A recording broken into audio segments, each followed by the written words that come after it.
Bienvenidos a todos a Desde el Tanque. Más que nervioso, la verdad estoy emocionado por la persona que hoy me acompaña. Traté de evitar todos los chistes y anécdotas para irme directamente a los temas serios y voy a tratar de mantenerlo así.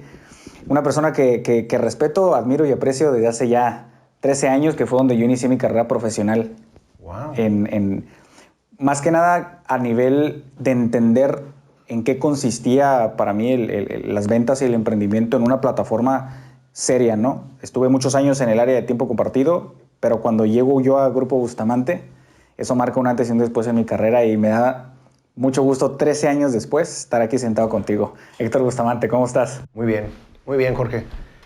Pues encantado de la invitación y pues a platicar aquí. Me dijiste que súper a gusto, en confianza y emocionado.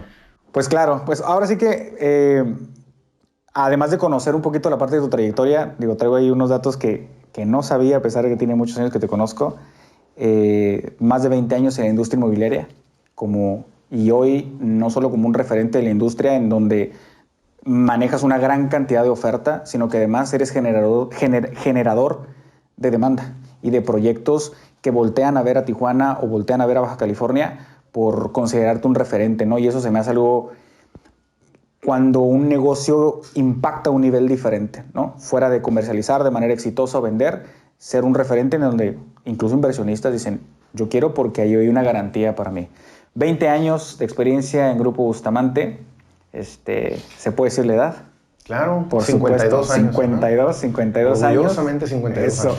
Director general de Grupo Bustamante desde el 2010, que prácticamente fue el año en donde yo ingresé y me acuerdo bastante bien, a mis 19, 20 lunas, y 20 años se dicen de manera fácil, pero ya 22 años entonces. 20 años ya en todo el tema inmobiliario y con Bustamante Realty Group el próximo año, 19 con la empresa, como 22 en el tema inmobiliario, pero ya el próximo año la empresa, Bustamante Realty Group, oficialmente cumple 20 años de su fundación. Aquí, antes de entrar al tema de lleno, yo te quisiera preguntar algo a lo mejor muy, muy particular que corresponde más al final del capítulo, pero me voy a adelantar. Me dedico al diseño, como ya sabes, de modelos de negocio, todo el tema de emprendedores. Y un dato triste y duro que sigue subsistiendo es que 7 de cada 10 emprendimientos fracasan en el primer año. Wow. Al final de cuentas, sin importar de que Grupo Bustamante hoy en día es una empresa con todo ese formato corporativo, inició como un emprendimiento. ¿Cuál fue la clave para vivir esa transición de dejar de ser Héctor un emprendedor y convertirse en empresario? ¿Y cómo se sostienen 20 años en una industria tan competitiva?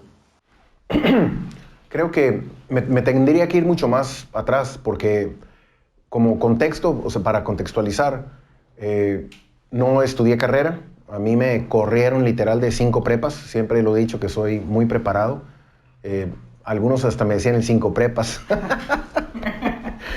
Y desde morro trabajo en ventas principalmente. Si no me equivoco, de los 15, 16 años ya andaba cruzando al otro lado a vender cosas en el Swap Meet y trabajaba ahí cada fin de semana. Estuve trabajando con mi papá, estudiaba en las tardes. Entonces, me estudiaba porque estaba intentando terminar la prepa, ¿no? De hecho, todavía sigo en la prepa porque estoy en la prepa abierta y de esa no te corren. Entonces, en teoría, estoy en la prepa todavía. Y desde morro, como me aventé a trabajar al otro lado, a trabajar aquí, a trabajar allá, me he tropezado mucho, pero muchísimo, muchísimo.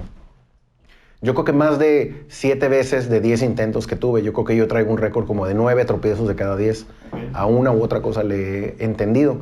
Y en realidad creo que cuando ya comienzo a trabajar ya en mi proyecto como emprendedor, como empresario, fue cuando se funda la Comisión de Empresarios Jóvenes de la Coparmex aquí en Tijuana. A mí me toca ser el primer presidente cuando tenía 21 años. Y a raíz de ahí empecé a tener mucha convivencia con empresarios de Tijuana. Como presidente me tocaba invitar a los directores de las mejores empresas de aquí Tijuana para que nos platicaran sus experiencias, sus trayectorias que habían hecho. También nos recibían en empresas para hacer tours y conocíamos, pues, digamos que cómo operaban y cómo se movían. Empecé a manejar empleados, o sea, tuve mi primera secretaria y luego la asistente y al ratito uno y otro y pues muy joven ya tenía 17, 20 empleados. ¿Qué edad tenías ahí más o menos? Pues Cuando yo arranqué los negocios fue como en 24, 25 años. O sea, a través de la Comisión de Empresarios Jóvenes me sale esta inquietud en donde yo todo el día estaba dando la cátedra a todo el mundo que no fueran empleados, que deberían de tener su propia empresa. Y yo era empleado en aquel entonces. No empleado de sueldo, porque yo nunca he tenido un empleo en donde me paguen. Siempre he sido comisionista, vendedor o empresario. Claro. Entonces nunca me ha tocado eso de ponchar tarjeta y horarios y todo esto. Y cuando yo estaba promoviendo que todo el mundo que pusiera su propia empresa, yo no tenía empresa. Y en algún viaje encontré un negocio de cuadros de servicio de enmarcado que hacían enmarcado rápido. Tú llegabas con tu fotografía y en 1 hora te la regresaban enmarcada. Y como yo estaba en esa industria, yo vendía por todo Estados Unidos. Desde muy joven andaba vendiendo en galerías y en shows en Estados Unidos. Conozco casi todos los estados y ciudades de Estados Unidos desde muy joven. Decidí poner mi propia tienda que tenía la proyección de ser una franquicia, la franquicia más grande de servicio del mercado de México. Esa era mi idea desde entonces. Y pues ahí a los 25, ya me acordé, a los 25 nace Cuadros Servicio del Mercado, que está en el Calimax Hipódromo. ¿Todavía está ahí? Ahí está todavía, ajá. Ahora mis empleados que estuvieron trabajando conmigo, se los vendí a ellos, se quedaron con la tienda y me la pagaron ahí poco a poco y ahora es de ellos, ¿no? El famosísimo Nico. Ajá, exacto. Me toca. Nico, Cristian, Hugo, finísimas personas que trabajaron conmigo Claro. 10, 12, 15 años casi. Y finalmente ellos se quedaron con el negocio, ¿no? Nico ahora trabaja otra vez conmigo en otra cosa, ¿no? Pero Órale. Cristian sí se quedó ahí. Entonces nos fue muy bien, conceptos innovadores, pues yo me creía el empresario más picudo de Tijuana y era una tiendita chiquita, ¿no? De servicio al mercado. Pero al rato puse otra y pues me fue muy bien. Durante 10, 15 años siempre fue muy productiva. Pero bueno, no siempre me fue muy bien. O sea, en los negocios tú tienes altas y tienes bajas, ¿no? Paralelo a ello, la vida personal es, pues ya te vas casando, crecen tus gastos, mis hijos y al ratito las colegiaturas y todo esto. Entonces, tú vas haciéndote de más compromisos de gasto y a veces el negocio no genera más ingreso como para poder sustentar esto, ¿no? Y me pasó eso. O sea, en Cuadros el negocio me quedó chiquito para el tipo de vida o los ingresos que necesitaba para solventar lo que tenía. Y puse una fábrica de marcos, me asocié con un empresario de Tecate. Bueno, es que como he hecho tantas cosas, siento como que me voy a alargar si te platico cada punto, ¿no? Pero en resumen, puse una fábrica de marcos, exportábamos. En todos estos siempre he sido yo el vendedor. O sea, dentro de la parte de la empresa, a mí me ha tocado la parte de las ventas, no la de la administración ni la... Ser el líder comercial. Exacto, ni de la manufactura. Y aunque soy el director general, prácticamente mi parte, lo fuerte son las ventas, ¿no? Tú lo has visto, tú me conoces, o sea, en lo que me enfoco es en eso. Me fue muy bien en esa fábrica, tuvimos mucho éxito, pero después llegó un ciclo en donde pues no manejé bien las cosas, pusimos una fábrica, yo me encargué de contratar a gente, montar toda una bodega, tenía 25 personas fabricando y yo no sabía hacer eso. Entonces, algo que aprendí con ese negocio es, zapatero tus zapatos, tú eres bueno para vender, dedícate a vender nada más. Además es lo que me gustaba. Claro. Pero me metí a fabricar porque vendía tanto que no me fabricaban. Entonces lo que yo quería era tener una fábrica eficiente que pudiera darle batería a las ventas que yo daba. ¿Y en qué momento volteas a ver lo inmobiliario? Digo, conozco a don Luis, que es un referente de la industria. El gurú. El gurú. O sea, nadie puede ir por la costa y no ver 47 veces a don Luis, ¿no?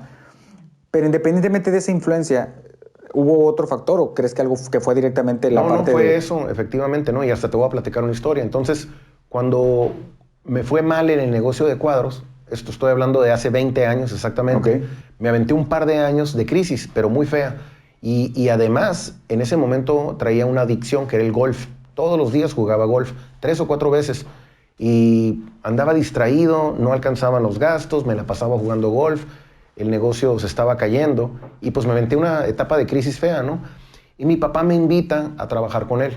En aquel entonces, él básicamente fue a pedirme ayuda porque tenía un fraccionamiento en playas de Tijuana que quería vender. Eran 100 casas, $150,000. Y va y me plantea a mí, oye, necesito a un buen vendedor, te quiero invitar como gerente y ven a trabajar conmigo. Yo era muy orgulloso a esa edad, ¿no? Entonces, pues yo no quiero ser empleado, no quiero trabajar para ti. Y está bien, te voy a ayudar, pero estas son mis condiciones, ¿no? Necesito un carro y necesito cada semana que me adelantes $500 a cuenta de comisiones porque te las voy a regresar porque no quiero ser tu empleado. Y una bola de requisitos que le puse para poder trabajar con él, ¿no? Y finalmente a todo me dijo que sí, trabajo con él Y bueno, el primer año vendí 100 casas y de estar totalmente en la lona, así literal con muchas broncas, en un año mis ingresos ya superaban los $100,000. Estás hablando de que apenas incursionaba yo en el negocio inmobiliario. Que sí, que estamos hablando que en el 2012 fue, 2020. No, 2012, atrás. 2010. No, 2003. O sea, 2002, 2003. Oh, tienes razón. Hace 20 años. Ajá. Y hoy, en retrospectiva, en realidad me doy cuenta que mi papá me planteó la oportunidad como papá, más que como negocio, porque me conoce. Si él hubiera dicho, sé que estás en crisis y que necesitas trabajo y yo te puedo dar trabajo para que salgas de tu crisis, le hubiera dicho que no, porque era muy orgulloso y le hubiera dicho, no, tal cosa, yo soy buen vendedor y ¿qué crees, no? Pero me planteó de tal forma que él me necesitaba y eso es algo que admiro mucho a mi papá, que tuvo esa sabiduría y hoy en día pues fue el que me metió al tema inmobiliario, me fue muy bien y estoy súper agradecido con él porque fue muy inteligente en el cómo me planteó la invitación, ¿no? Porque Sí, yo era un es muchacho todavía pues muy inmaduro, ¿no? Y un señorón, don Luis, un señorón. Un señorón. Hábil para regañar, la verdad. Sí, hasta para totalmente, eso. ¿no? Mi papá es muy estricto, pero tiene mucha autoridad moral porque es muy trabajador. Sí, claro. Y todo lo que pide y lo que hace y lo que dice, él lo hizo ya primero, lo trae ¿no? sustentado Todo, ¿no? con algo que él ya demostró que ya hizo anteriormente, ¿no? Entonces, pues mi papá y mi mamá me inculcaron ciertos valores, que esos valores hoy en día siento que es lo que ha hecho la diferencia en mi trayectoria en estos 20 años del tema inmobiliario. Pero Grupo Bustamante como tal, ¿cuándo inicia? ¿En qué año inicia? Estuve 2 años con mi papá, nos fue súper bien. Sin embargo, también por la juventud y por los tiempos empezamos a enfrentarnos, papá e hijo. No, yo no creo esto, debemos de hacerle así, debemos de hacerle así. Hasta que yo de plano no aguanté y le dije, me quiero ir y quiero independizarme, poner mi propia empresa. Y voy a tomar ese fraccionamiento y yo lo voy a comercializar solito. Me dijo, sí, muy bien, nada más que ese fraccionamiento lo conseguimos en esta empresa, entonces ese contrato es mío, no es tuyo. Y si lo quieres, te lo vendo y me lo pagas, ¿no? Y yo, pues sí, te lo pago. Hicimos un acuerdo.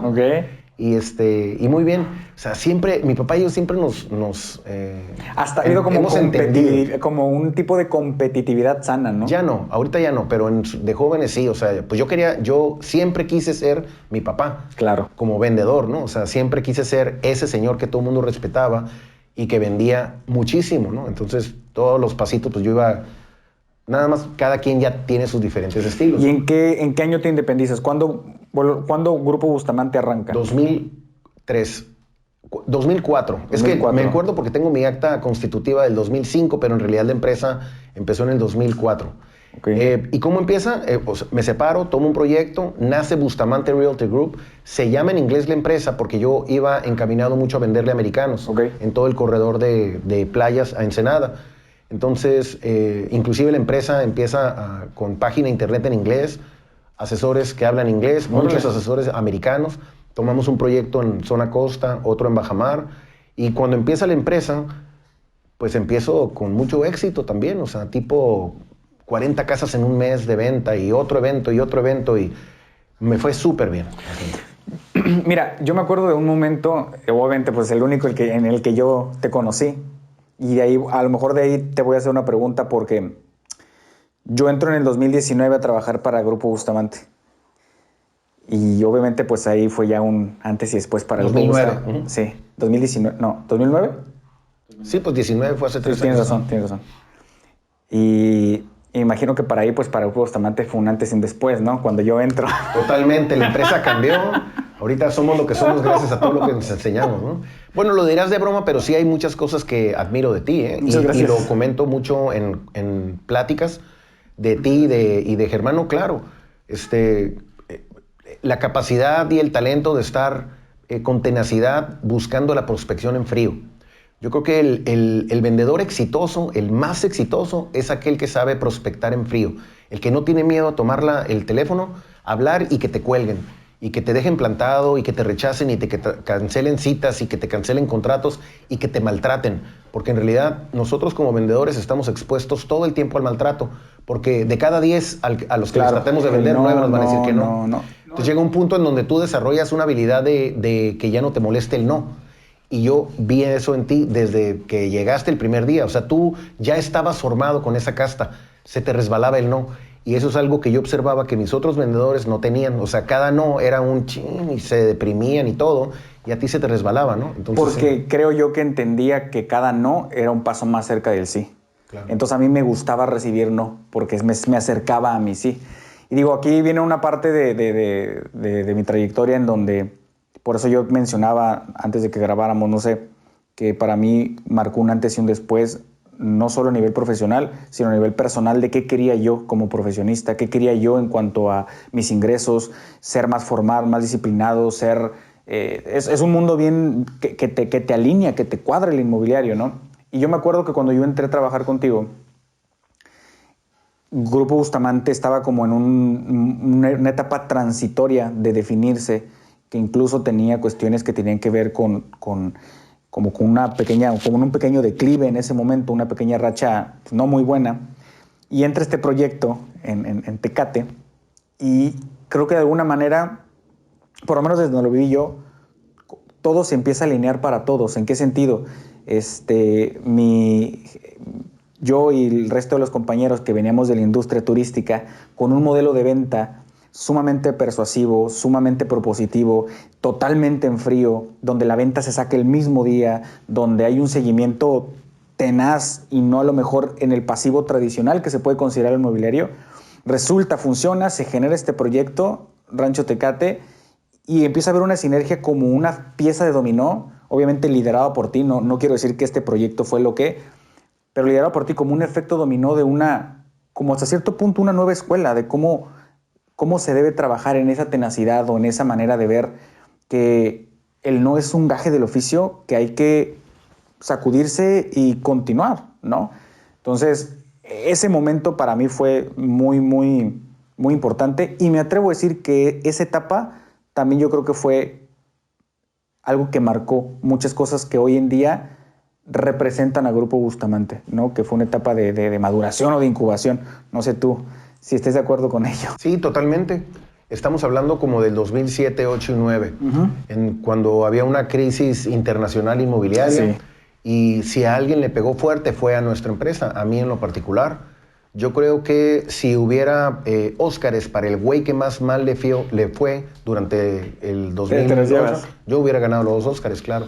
Estaba súper endeudado, traía 1000 broncas y en aquel entonces hicimos un plan anticrisis. Ese plan anticrisis, o sea, estaba a punto de cerrar el negocio.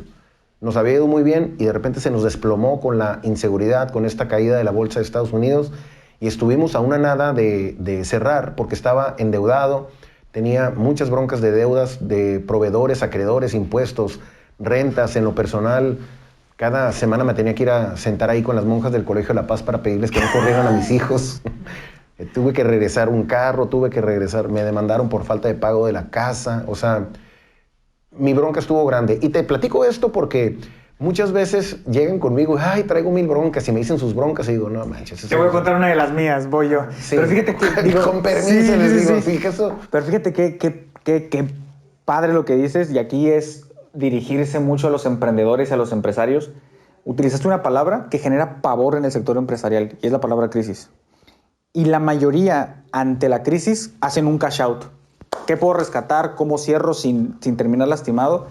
Y lo que tú platicas de decir, nosotros hicimos un plan anticrisis, o sea, no nos quitamos de la crisis, hicimos un plan para contenerla y sacarla adelante. Que tenía un plan B, era el plan anticrisis, pero al mismo tiempo, si este plan anticrisis en algunos meses no da, inmediatamente yo me voy de empleado por primera vez en mi vida para poder solventar. Pero era tu plan B, no tu plan A. Sí. El plan A generalmente es al revés. Plan A es siempre voy a tomar un empleo y voy a dejar el emprendimiento, por así decirlo. Ah, claro. En tu caso, tu plan A es un plan anticrisis, tu plan B es el que acabas de mencionar. Y la gran mayoría, y te lo juro, son pocas las personas o los empresarios que me han dicho tenía un plan anticrisis, pero me atrevo a decir que el 80-90% que tenían un plan anticrisis le dieron la vuelta a la crisis. O sea, la moraleja de esto es que es algo a lo que se le puede dar la vuelta. Y muchos no se la dan porque nunca propusieron un plan o la crisis los abrumó, ¿no? De tal manera en que soltaron esa buena idea, ¿no? Claro. Y ahora, en retrospectiva, obviamente en aquel entonces estás en medio de la crisis y no piensas correctamente, estás abrumado, yo me la pasaba todo el día hablando con cobradores y proveedores, explicándoles el por qué no les podía pagar. Y como regla, yo contesto todas mis llamadas, a nadie me le escondo nunca. Entonces todo el día me la pasaba hablando con gente a la que le debía y no tenía tiempo para vender. Entonces el plan anticrisis, lo primero que es ordena tus deudas y haz una suspensión de pago a la mexicana. O sea, es decir, ya no me hables, yo te voy a hablar cuando tenga tu dinero, porque ahora me voy a dedicar a vender y tengo un plan anticrisis y dame tiempo y te voy a pagar. Me comprometo a eso, pero ya no te voy a contestar el teléfono, ni los correos, ni te voy a recibir en la oficina, porque me está quitando el tiempo todo esto y no me da tiempo para poder generar y pagarte.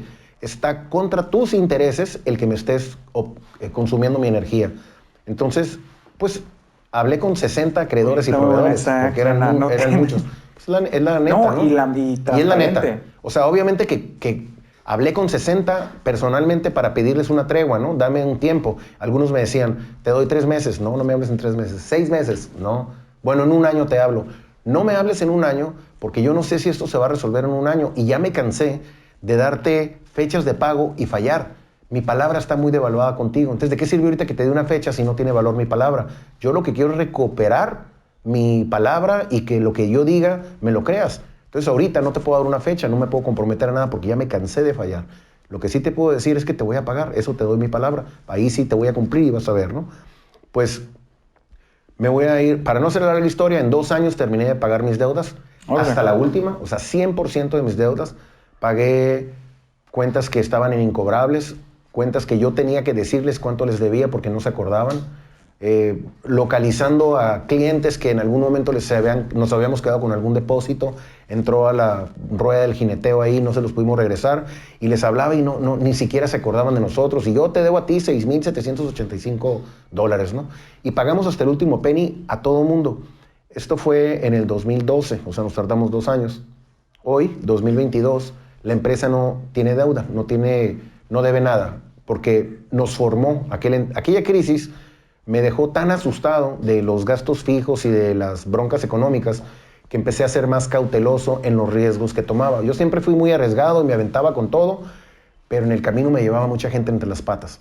Pero esa parte está bien interesante, Héctor, porque aparte no repetiste el patrón que en algún momento te generó, a lo mejor ese... No lo repetí esta última ocasión de esa crisis, pero antes de eso yo me llevé entre las patas a 3 o 4 negocios. Sí, claro. A mucha gente, muchas deudas. O sea, en el emprendimiento y el estar creciendo y queriendo hacer, tú haces las cosas con una buena intención, pero a veces las cosas no son como tú las pensaste, no tienes experiencia. Yo me refiero a que incluso se pudiera decir que después de todas esas deudas, fracasos, etcétera, lo lograste transformar en una metodología para ver RG en su actualidad. Es una política, una metodología, una visión interna, ¿no? Y digo... Una forma de vida. Una forma de vida, exacto. Uno de mis asesores que esté estresado porque trae broncas económicas, yo sé que no está produciendo, porque yo estuve en ese papel. Claro. Entonces ahí lo que hago es saber en qué te ayudo, ¿no? A lo mejor te apoyo económicamente o te comparto mi crisis y cómo le hice para poder separar todas las broncas y poder concentrarme en vender. Y volver productivo. Porque al final de cuentas, ahorita, pues tú puedes controlar tu estado de ánimo. O sea, claro. tú puedes estar contento o triste, emocionado o sin entusiasmo, o sea, cualquiera de las cosas. Y tú tienes el poder de hacer lo que tú quieras. El tema es que necesitas conocerte y entender en qué situación estás para poder entonces tomar decisiones, ¿no? Y fíjate, ahorita estoy viendo justamente porque después de toda esta plática donde se habló de esa dificultad, hoy en día, además de, lo que ya mencionaste, ¿no? Que fuiste presidente fundador de la Comisión de Empresarios Jóvenes de Coparmex, hoy en día tienes, por dar un número corto, hay más de 1,000 propiedades en total o 40 proyectos que has en los últimos años comercializado exitosamente. Y aquí lo interesante, o lo que a mí me llama la atención, es que no es como que Grupo Bustamante le ha pegado a algunos de los mejores proyectos, le ha pegado a todos los mejores proyectos. Y es algo bien padre de contrastar después de la historia que nos compartes. O sea, es una historia de éxito de la cual yo respeto y admiro un montón. Y proyectos como Vía Corporativo, de Park at Malibu, Santa Bárbara, Bajamar, Playas Diamante, Plaza 14, Rancho Tecate, Garden House, Garden Homes, Colinas de Chapultepec, la Plaza Cuauhtémoc, Conquistadores. O sea, realmente proyectos que hoy en día son un referente en la infraestructura de la ciudad. Este punto que estás comentando es el punto número 2 de nuestro plan anticrisis. Cuando estábamos en crisis, la empresa tenía inventario en venta de muchas propiedades que no eran deseables. O sea, nadie quería una casa de $1,000,000 porque los que tenían ese presupuesto se fueron a San Diego por la inseguridad.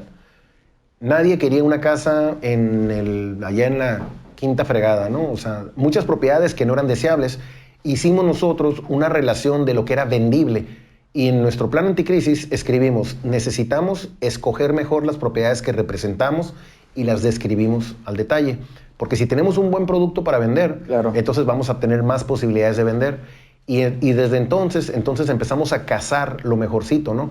Y estos proyectos que actualmente representamos, de Landmark, Tijuana, Adamant. Lucía, en Península, el grupo de Adamant. O sea, nosotros tenemos los mejores clientes no solo de Tijuana, Península, sino todo el grupo de Cosmopolitan, que tiene como 8 o 9 proyectos. Pues son ya top de lo top que hay, ¿no? Tiene que ver con que siempre buscamos eso nosotros. O sea, no llegan a nosotros los buscamos.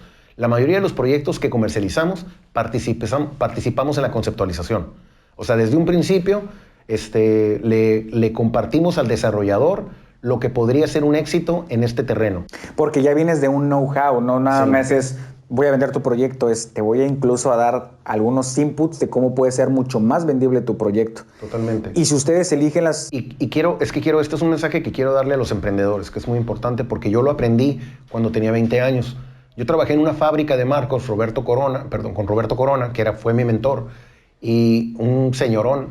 Entonces era cuando yo viajaba por todo Estados Unidos vendiendo. Y en alguna ocasión yo hice un esfuerzo por venderle a Costco. Quería que Costco comprara, ¿no?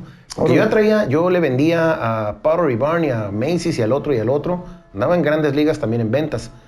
Y quería ese cliente porque era lo máximo, ¿no? Claro. Finalmente, después de un año de darle y viajar y hacer y deshacer, nos dicen que sí nos van a comprar. Y Roberto Corona me dice que no, siempre no le quiero vender a Costco. Y yo ya en mi mente me había gastado mis comisiones porque con ese cliente, olvídate, ¿no?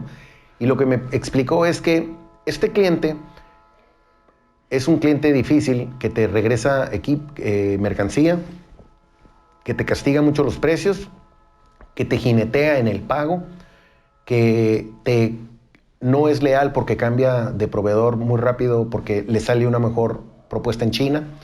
Entonces lo que él dice es, ese es el estilo de ellos y es exitoso. Yo no empato con eso, no me gusta eso.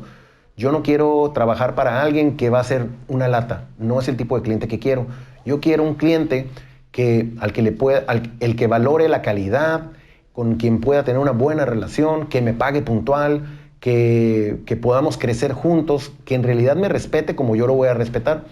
Porque yo lo que quiero son la cajeta de los clientes. Claro. Y todos los clientes difíciles quiero que mi competencia los tenga.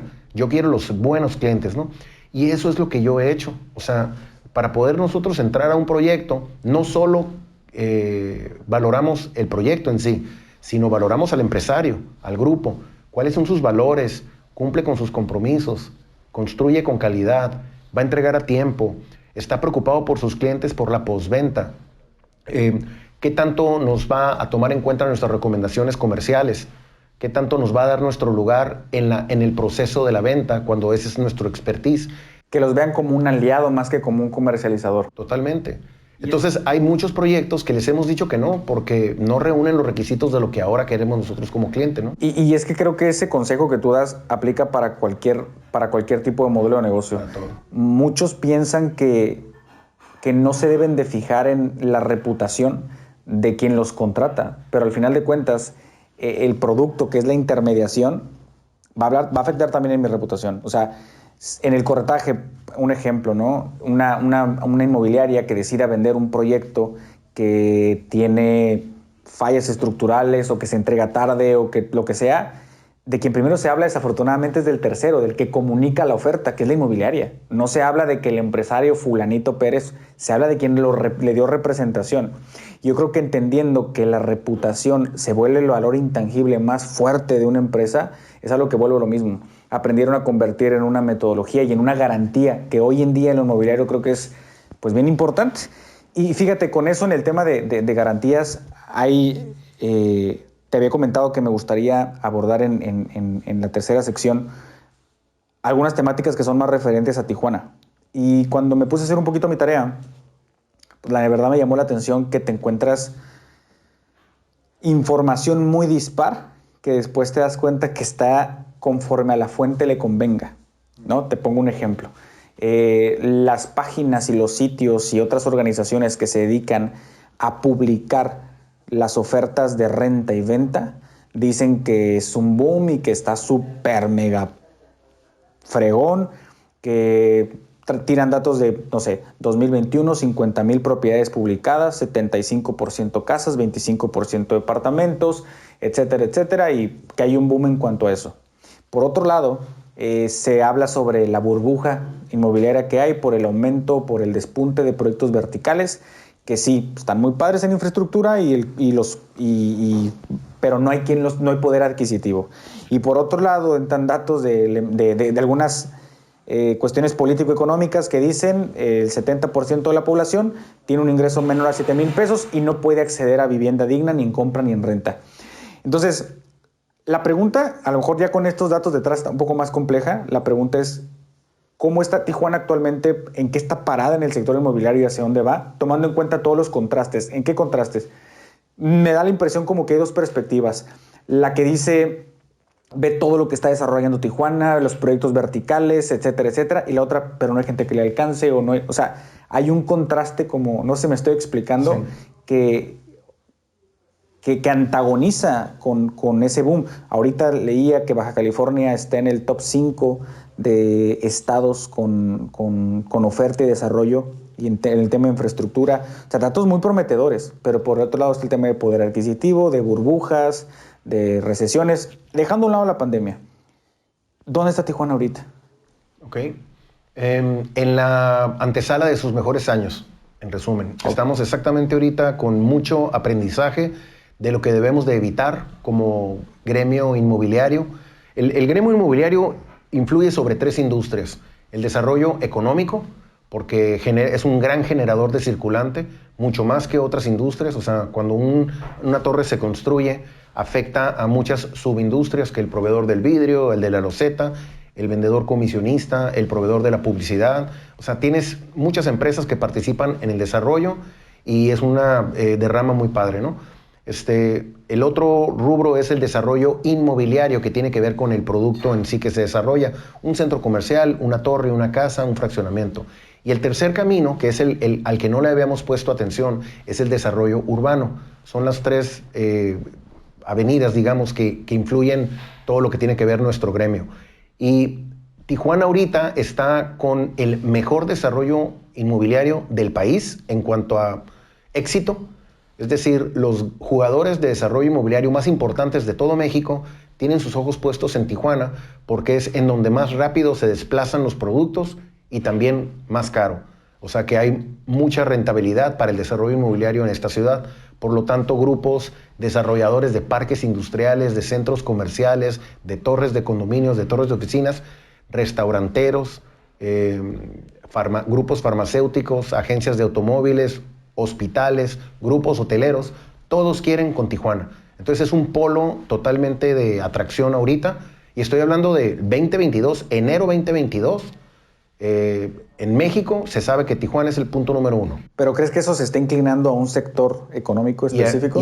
Sí, pero aquí es que ese es el punto número 2. El desarrollo urbano tiene que ver también con el cómo se da el desarrollo inmobiliario. Tenemos un problema de movilidad serio en Tijuana, mucho tráfico. Construimos una ciudad que creció horizontalmente. Entonces mandamos a la gente a vivir muy lejos y no la conectamos con transporte público y el trabajo está acá. Claro. Entonces, ¿qué es lo que sucede? Provocas que la gente pierda calidad de vida. Tardan 2 o 3 horas en llegar a sus trabajos, dejan sus casas abandonadas todo el día y gastan un gran porcentaje de su ingreso en transporte nada más.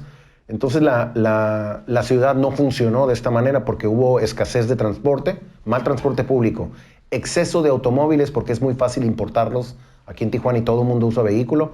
Al no haber transporte, pues tienes tu propio carro. Entonces aquí es una ciudad que per cápita es de las que más automóviles tienen en todo el país, con el peor transporte público y con las distancias, la segunda distancia, el segundo trayecto más largo entre la vivienda y el trabajo per cápita de México. La primera es Mexicali y la segunda es Tijuana. O sea, está la fórmula perfecta para hacer un desorden y desastre. Y creo que la gente no obviamente tú eres experto, especialista, pero no dimensiona verdaderamente cuánto impacta, para bien o para mal, la industria inmobiliaria en una región. Y esto lo hago en referencia a que no sé, si de repente algún tipo de cabildo o políticas públicas, organizaciones que apoyen y beneficien más y faciliten el desarrollo de infraestructura, porque son como efectos colaterales, ¿no? Como lo mencionabas en lo positivo, un desarrollo como Adamant genera repunte en ciertos sectores económicos, ¿no? Vidrios, lo que mencionabas, ventanas, balcones, lo que tú gustes. Pero a lo mejor, y me acuerdo, no sé si fue ese o otro proyecto vertical que empezaba con el tema de lo pluvial.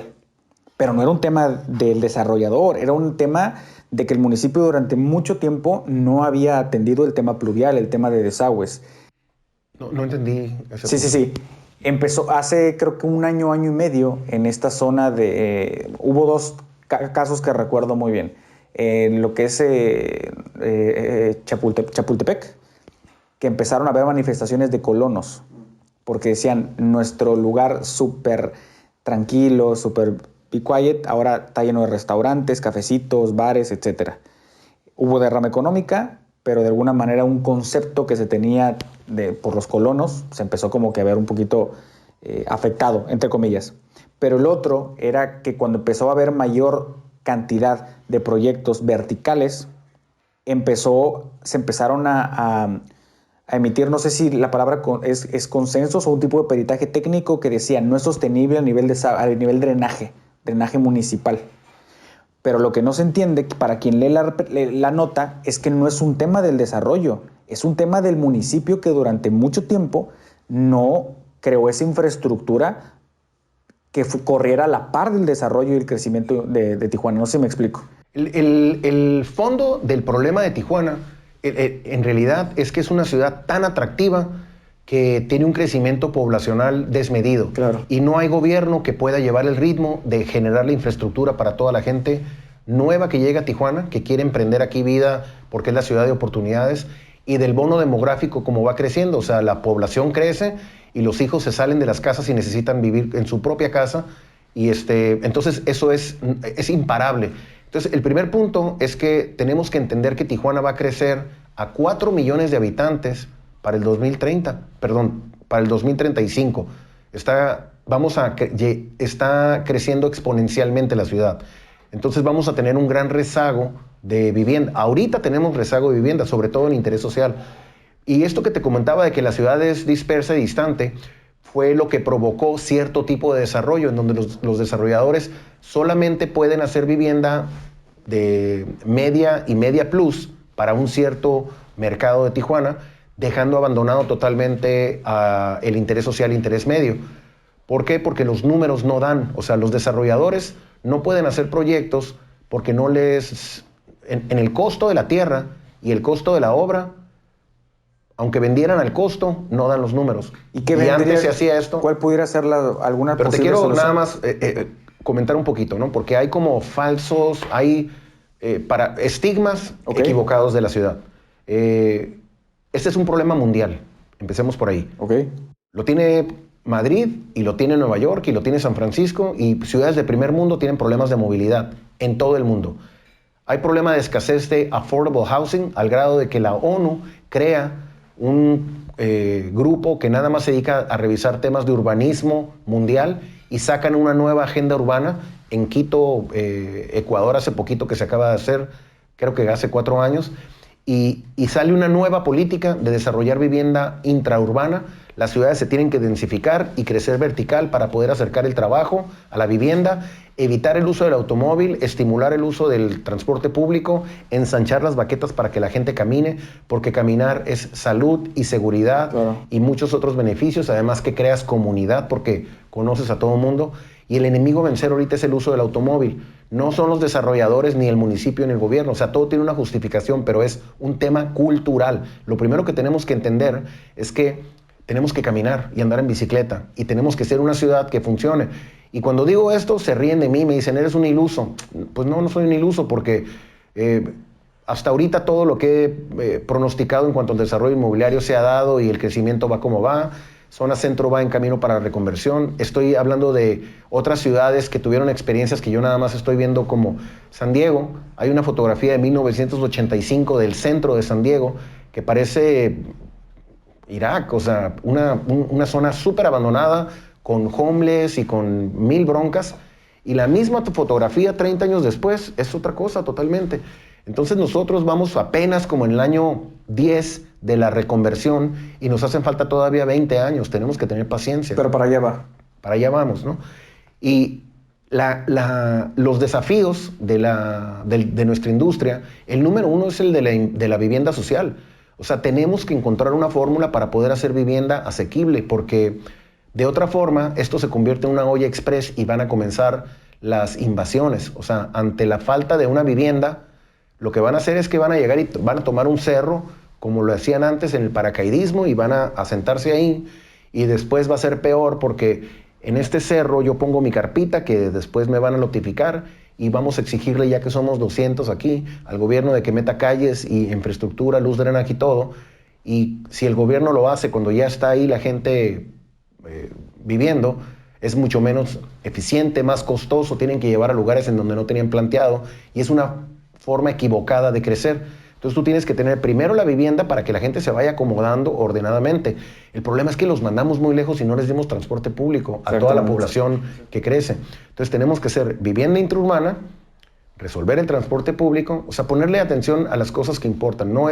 Este no es un tema en donde de avaricia empresarial, porque ante la falta de vivienda social, la queja es que lo único que les importa son los ricos o nada más le hacen casa a la gente bien. No es así. O sea, los desarrolladores van a hacer vivienda y proyectos en donde haya negocio. Exactamente. Y ahorita el negocio número uno de todo el país es la vivienda social. El que resuelva esto va a ser... Ahora, ¿cómo se va a resolver?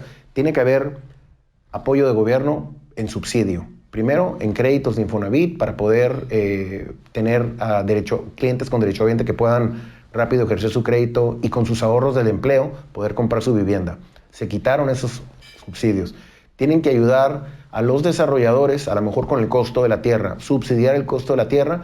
El gobierno tiene mucha reserva, podría aportar esta reserva condicionada a que quien haga vivienda social no tenga costo de tierra, agilizar permisos, bajar prediales, claro, bajar licencias y todo esto para quien desarrolle, muchos premios a quien haga vivienda social y castigo a quien haga vivienda millonaria, ¿verdad? Millonaria en dólares me refiero. Crear estímulos para quien haga vivienda social, de alguna manera. Ese es el camino. Okay. O sea, es crear las condiciones para que todos quieran hacer vivienda social. Y existe ese equilibrio entre la infraestructura o la propuesta inmobiliaria de clase social, de clase media, vaya, que también corresponde a necesidad, porque definitivamente es más la gente que requiere vivienda de clase social. Los clientes ahí están. O sea, hay miles de tijuanenses que les urge una casa de interés medio e interés social. Y cuando te decía que estamos en la antesala de lo que viene de Tijuana, es porque esto que te estoy comentando, es el tema de conversación entre todos los que están influyendo ahorita en el desarrollo. Qué bueno. No teníamos este discurso hace 5 años. Yo en realidad siento como que acabo de entenderle y aprenderle bien. Órale. Al estar platicando con urbanistas, con el del Implan y con el otro. O sea, tengo muchos amigos gurús en el tema. Jorge Gutiérrez, que ahorita está en movilidad, Nora Márquez, que está en Implan. O sea, son como maestros del tema y a todos nos están ayudando a educarnos, ¿no? Entonces, ahora lo que sigue es nada más que todo el gobierno le entienda el tema. Y una vez que le entiendan, y sí va a pasar, definitivamente sí va a pasar. Yo estoy muy optimista con la ciudad, o sea, porque la ciudad nadie la ha podido frenar. Es el desarrollo de Tijuana nadie lo ha frenado. Exactamente. Y luego hablabas de otro tema también que igual es un estigma equivocado, el de los vecinos, ¿sí? Es correcto que los vecinos se manifiestan de la Chapo porque no quieren desarrollo al lado de sus casas o en playas de Tijuana que están muy bien organizados. Y esto es bien común, porque siempre va a haber una parte de la sociedad que no quiere perder lo que tenía. Claro. Y tiene nostalgia por sus colonias como eran antes, ¿no? O sea, yo vivía en el hipódromo, me iba caminando a la escuela, al Instituto de México, por toda la parte de atrás del hipódromo, y no había nada, o sea, yo caminaba. Pero yo no estoy diciendo, quisiera que otra vez esto fuera un cerro para poder caminar. Eso no existe. O sea, las ciudades crecen, progresan, se transforman, y quien se resiste a eso es que en realidad no está entendiendo pues, hacia dónde va y la humanidad, ¿no? Entonces, el desarrollo no se frena, se debe de canalizar. En Estados Unidos hay un término que usan para los opositores del desarrollo que se llaman NIMBYs, que es Not in my backyard. Esto quiere decir, claro que estoy a favor de que hagan torres, pero nada más que no sean al lado de mi casa. Not in my backyard. O sea, no la quiero en mi patio trasero. No, pues ¿no? si todos tienen la misma ideología... No, entonces hay NIMBYs en San Diego, hay NIMBYs en Phoenix, hay NIMBYs en Australia, hay NIMBYs en Ámsterdam, y no es un problema de Tijuana. Órale. Pero ahí te va un dato duro, que esto les duele a los NIMBYs, y ojalá y todo me estén viendo mis amigos con los que me peleo todo el tiempo, ¿no? Cuando vendemos un proyecto, el 80% del proyecto se le vende a los vecinos. En Adamant, que son 200 unidades las que se vendieron en el hipódromo, fue un proyecto que durante la venta fue muy señalado, porque al mismo tiempo estaban construyendo el paso de la 20 de noviembre de atrás, y había en esa esquina mucho tráfico, y entonces todo el mundo relacionaba el edificio con el tráfico, pero era por lo del paso del desnivel, ¿no? Entonces el señalamiento era, ¿por qué otorgaron un permiso para hacer 200 departamentos en ese lugar si va a generar tanto tráfico, ¿no? Entonces yo les explicaba, es al revés, o sea, la gente que vive en Adamant, en este edificio, va a poder cruzar la calle y ir al banco, y al Starbucks, y al lado está el supermercado Calimax, y está la Walmart. Entonces no van a necesitar subirse al automóvil. Son en teoría 200 autos que no van a tener totalmente movilidad. 40% del uso del automóvil baja. O sea, al densificar, el auto se queda en casa. Jorge, yo tengo ya 3 años sin automóvil. Yo vivo en zona centro, en la avenida Revolución, y me muevo en automóvil. Y dices, ¿cómo que se mueve en automóvil? Pues sí, o sea, perdón, en Uber. No tengo carro, y sí se puede. O sea, definitivamente funciona. Yo ando en Uber para acá, para allá. Neoyorquino. Eso va a ser Tijuana, o sea, Tijuana va a ser, no Nueva York, porque es una ciudad no, me refiero, ya apalancada en el financiamiento, pero sí una ciudad peatonal. O sea, no tenemos de otra forma que crecer, porque al norte está Estados Unidos, al oeste está el mar. Entonces nada más podemos crecer al este o al sur, y ya se nos está acabando la mancha geográfica. Tarde o temprano la ciudad va a crecer hacia arriba y no hacia el lado, ¿no? Fíjate que yo creo que definitivamente... Perdón, ¿y qué opinas de este dato de que 80% de las personas que compran en los proyectos son los vecinos? Y te hablaba de Adamant, porque ahí fueron 1,800 prospectos a pedir información. 1,800 personas fueron al centro de ventas. Me interesa comprar un condominio en este edificio, ¿me puedes dar información? De esas 1,800... 80% eran del radio de vecino. Es que yo creo que al final, si hablamos de la metodología, de una metodología de venta, lo primero que hace un proyecto es buscar a su mercado natural. Esa es una ley de venta. Y lo demostraste tú, lo ejemplificaste. El mercado natural de Adamant son sus colonos. Totalmente. Y cuando entonces sale algún colono a gritar y a decir o a hacer un paro ahí en el ayuntamiento o influir sobre los regidores, es que los vecinos nos oponemos. No es cierto. Esa es una mentira. Unos cuantos vecinos se oponen porque son NIMBYs, porque no entienden el tema del desarrollo, porque la ciudad es para todos y no para ellos. O sea, ellos creen que la Chapultepec es de ellos. No es tuya la Chapultepec, tú no puedes entrar. Y al final, en ese grupo de mercado natural hay fans y detractores. El problema es que los detractores, naturalmente en su movimiento, hacen mucho más ruido. O sea, quien va y compra Adamant no sale, compren Adamant, está súper fregón. Y a lo mejor ese 20%, 10%, 5% de detractores buscan foros, buscan espacios, buscan alzar la voz, ¿no? Y siempre coincide con un perfil que no tienen mucho que hacer, la verdad. Sí. Como los haters y los detractores. Los haters que se creen muy chistositos de Face, que es, yo soy hater. Sí. La neta, yo más bien siento como eres hater, pero más bien eres loser, compa. O sea, no tienes nada que hacer y todo el día te la pasas dando lata a todo el mundo, ¿no? No, y yo creo que de verdad... Y los que estamos ocupados, trabajando todo el día, a todas horas, no tenemos tiempo para estar chingando ahí en el Facebook, en el Instagram, dándole lata que sea. Yo creo que un tema... ¿No se puede decir malas palabras o qué? Dijiste chiflando, yo escuché chiflando. Yo creo que con alguien que tiene tanta experiencia como tú, una vuelta no nos alcanzaría, porque apenas estamos entrando en hacia dónde viene Tijuana. Entonces me gustaría en algún momento poder tocar ese tema con mucha más profundidad, pero no quisiera que terminara esta sesión sin una metáfora que yo me acuerdo de hace muchos años, que tú le explicas obviamente mejor que yo porque es tuya, que pareciera simple, pero que a mí siempre me hizo mucho ruido, ¿no? Y algo que yo recuerdo mucho de Héctor Bustamante es cuando habla de cómo se alinean las estrellas.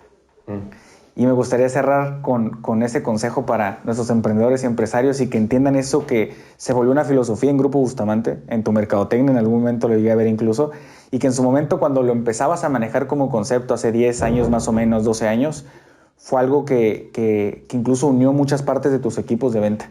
Entonces, ahora sí que... Pues básicamente lo que significa alinear las estrellas es que todo proceso antes de tener un éxito tiene muchos ingredientes. A mí constantemente me preguntan, ¿cuál fue el éxito de este proyecto? ¿Por qué se vendió tan rápido? Y quieren que les diga, por esto. Pero nunca es una sola cosa, son muchas cosas. Entonces uno tiene que buscar, primero tiene que entender cuáles son esas cosas que necesitas tener bien para poder vender y tenerlas bien alineadas. Entonces yo les llamo, pues son estrellas y hay que alinearlas. Cuando todas estén alineadas, entonces ya se da el éxito, ¿no? Y cada proyecto, nosotros tenemos una metodología para alinear las estrellas. Inclusive hasta podríamos hacer una auditoría de la alineación de las estrellas, ¿no? Y en mis proyectos, que es un desarrollo inmobiliario, o sea, comercializar un proyecto inmobiliario, una estrella es la ubicación. Porque puede ser una torre hermosa en una ubicación incorrecta. Otra es la arquitectura. Otra es los espacios interiores de los condominios. Porque imagínate un condominio bien padre sin closet porque no tienes dónde poner ropa. Esa es una estrella que se desalineó. Si está caro, está desalineada la estrella. Si está feo, está desalineada la estrella. Si el guardia te trata mal, el guardia hay que alinearlo porque es una estrella durante el proceso de venta. Si tú llegas y en lugar de entregarte un brochure bonito que ejemplifique lo que va a ser el proyecto, te entrega un papel todo mal hecho, esa estrella está desalineada. Si mi vendedor llegue tarde, está desalineado. Si el showroom está cerrado, está desalineado. Entonces, te puedo decir 100 estrellas y de hecho, esta metodología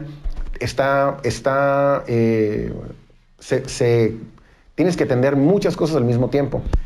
Mira, que básicamente yo como la recuerdo en su momento era, al final de cuentas, una situación, era equiparable, una situación deseada era equiparable a una constelación. Y Exacto. para que esa constelación se diera, había que alinearse, una estrella que faltara y no hay osa mayor. Entonces, a mí me hizo mucho ruido en el cómo lo mencionabas y recuerdo esas juntas donde mencionabas, para tal cosa, están tus estrellas alineadas, o sea, estás llevando temprano, estás haciendo tus llamadas, estás haciendo tus citas, de algo tan básico hasta algo tan complejo como un proyecto de esa magnitud. Entonces, yo me acuerdo mucho de eso, tener tus estrellas alineadas, aparte o si no, no hay constelación. Es muy práctico. Muy práctico porque te haces una auditoría y rapidito te das cuenta que estás haciendo mal. Porque muchas veces como empresario, vendedor, emprendedor, lo que tú quieras, te pierdes, ¿no? Claro. Te digo, estoy trabajando mucho, pero no estoy teniendo los resultados y te frustras. Hay una estrella que no está alineada. Exacto, ¿no? Te digo una estrella chistosa, échale. en un fraccionamiento que no había vendido nada en un año, nos contratan. Eran 40 y tantas casas, ni una en un año. Llegamos nosotros y lo primero que hacemos es que le pedimos al desarrollador que alinee las estrellas.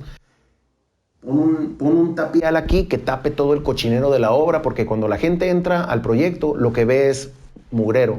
Entonces pon un tapial. El depa, amuéblalo porque no luce como está y si lo amueblas va a estar bien. El precio, ajustalo un poquito. Da la posibilidad de menos enganche. Haz esto, haz el otro. Ya, pum, empezamos a promover y no llegaban los clientes, ¿no? Empezamos a hacer publicidad y no llegaban los clientes. Pasaron un mes, 2 meses, o sea, no llegaban, me refiero a muy poquitos clientes cuando estábamos acostumbrados a grandes cantidades de afluencia. Y nos damos cuenta que el guardia del proyecto, cuando tú llegabas, vengo a pedir información. ¿Y usted quién era? ¿Y por qué viene? Y a ver, dame su identificación. Y maltrataba a los clientes. Y los clientes se dan la vuelta y se iban, ¿no?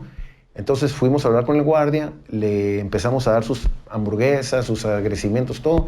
Y al ratito era el vendedor número 1. Pero fíjate, terminó y en siendo... cuanto resolvimos eso, el fraccionamiento se vendió en un año. Las 45 casas esas las vendimos así. Cuando alineamos esa estrella. Porque hasta la estrella más pequeña forma parte de la constelación.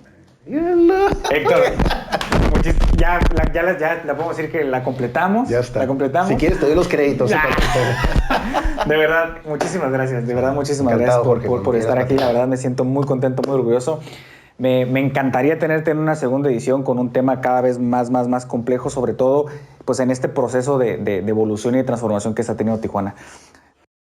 Porque me faltó hablar de lo más importante que he aprendido y lo que es el cimiento de mi negocio, que es mi equipo, mi gente.